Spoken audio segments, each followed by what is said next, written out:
Ευχαριστώ. Ευχαριστώ. Παρακαλώ. Παρακαλώ. Δεν είναι η τουαλέτα. Πού είναι η τουαλέτα? Για μας. Για μας. Όχι. Όχι. Όχι. Όχι. Όχι.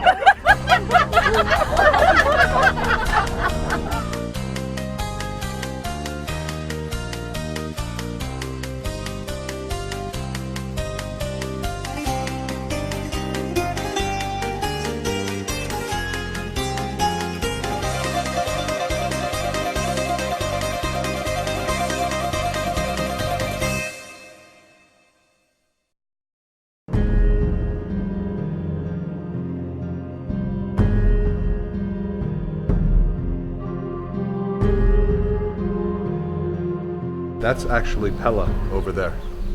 Pella is what this museum is all about. It's where Philip II of Macedon, very famous father of Alexander. Pella was the capital of his kingdom, and it's one of the most important archaeological sites in this ancient part of the world.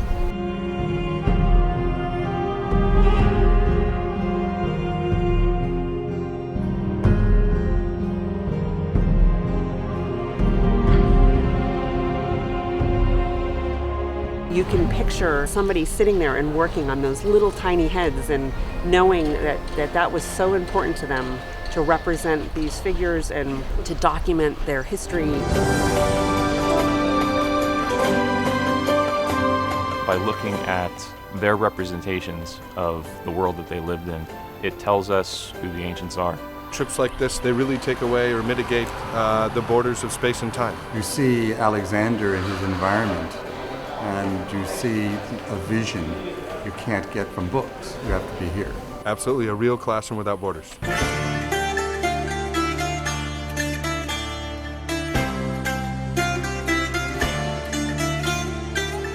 To be here, to see these ancient icons, and to see people who risk their lives to practice their faith here on these mountains, it's incredible.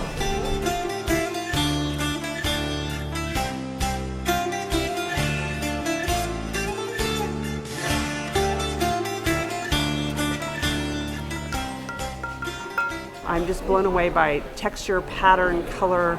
I've been touching everything that I'm allowed to touch. I think the aesthetic that I've seen here, the design aesthetic, has given me tons of ideas for art projects in the classroom. So, the Byzantine icons are not photographs, and sometimes even the proportions are deliberately out of shape, out of proportion, which you would never see in Greco-Roman art because they want to actually make a message. Okay, there's something much, much deeper involved over here.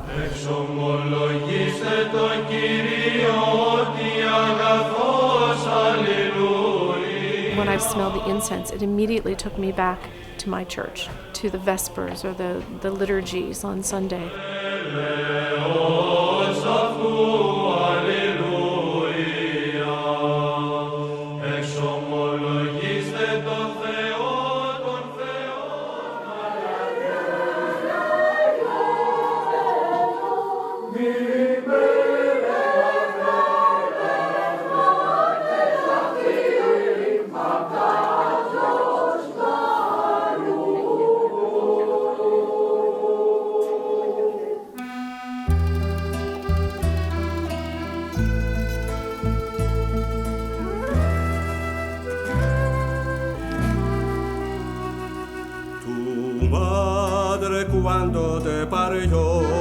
Whereas most of the Jews of Salonika descended from Jews who were expelled from Spain in the 15th century, many Jews in the rest of Greece, called Romaniot, were in Greece for 2,300 years.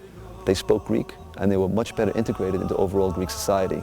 The Jewish communities of Greece are the most ancient on European soil. These are the first communities that were ever created on European soil, and this was not because of an act of war or forced exile or as so many other examples that we have, but it was because of cultural approachment, let's say, and because of economic opportunity. On the eve of the outbreak of World War II, Greece had approximately 70,000 Jews.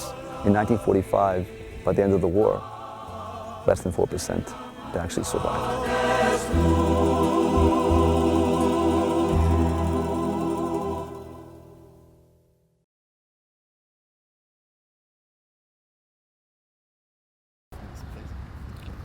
Every time I walk here, my heart beats. It's like I'm seeing these people walking here, and among them my father. So it makes me so angry to deceiving these poor people who had no fault on this war. The Nazi occupation abuse of the Jews of Salonika was gradual, but by 1943 the Nazis had decided to wipe out this Jewish community, the largest in all of Greece. And over the course of several days, the Jews of Salonika were concentrated in the central train station, where they were placed in freight cars, over 100 people per car, sent straight to Auschwitz.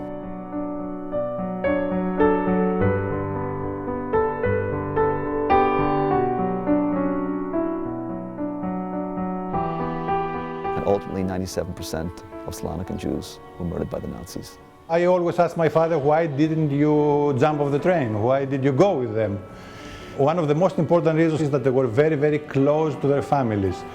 So he didn't want to just jump off the train and leave everybody back, because his mother was a little bit sick.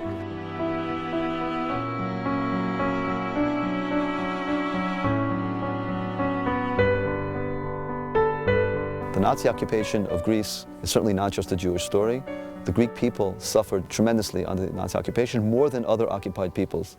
And a very prominent example is what happened in the village of Distomo. By the beginning of June 1944, the Germans, they were in Greece. They have been informed that they have been defeated in Normandy and Russia. So they have entered this village called Distomo, and using machine guns, they killed them all but one. One child who was in the arms of his mother.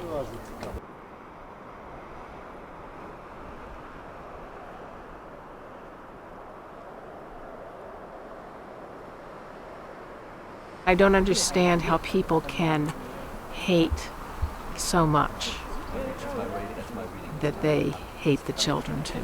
We're here to remember them, and going forward we now know their story, and it's, you know, story I didn't know before, and it's definitely something that I'm going to remember and make sure other people know too.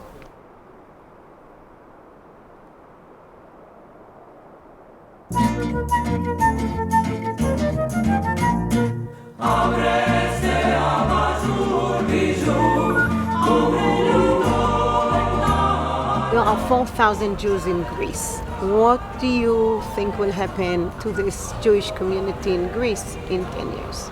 I don't know how many of them will remain Jewish. There are mixed marriages. The people, some of them are losing their identity. Some of them are keeping it. Although it is a traditional community, nowadays not so many people are keeping Shabbat. But they are still traditional-minded people.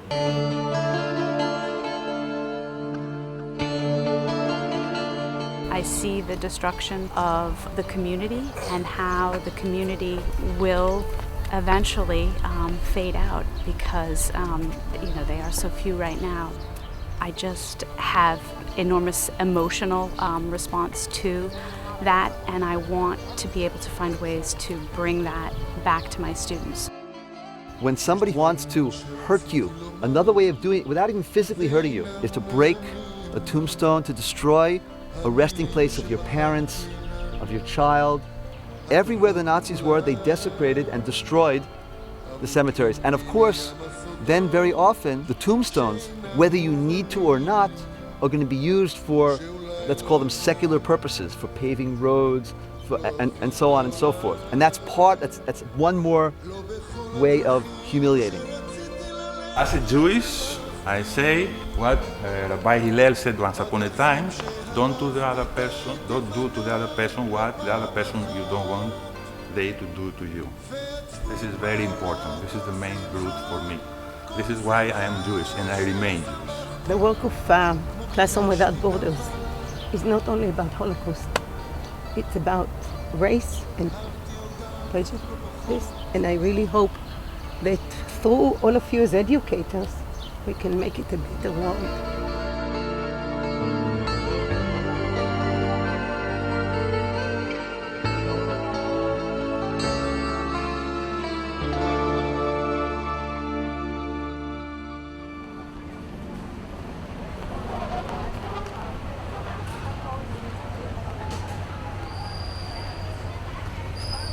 We're on the Parliament Square, Constitution Square. For the past several years, this is where the sort of anti-austerity protesters have gathered.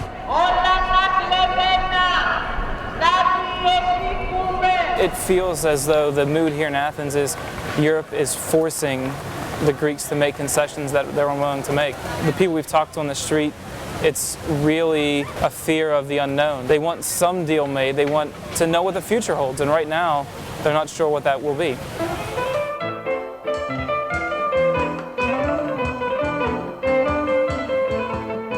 What caught my eye about this program, that Zippy looks for ways to put many, many things together for us on this trip.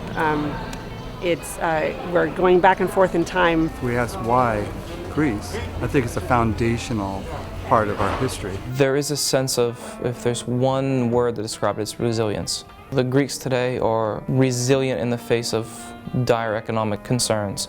The Greek Jews across the country are resilient in making sure to put everything into their last efforts to make these communities survive. I feel like it's been tailor-made for me, so I feel very lucky to be here.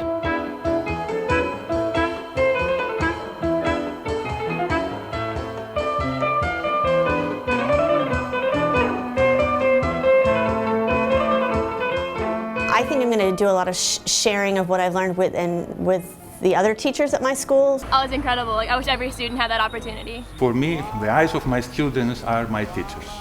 Oh, my sons! Of these tender thoughts proceeds from an innervate heart. That's the right place to do it. Thank you. All of these factors together make this seminar to be unique, to make it amazing, and such a great learning opportunity for all of us.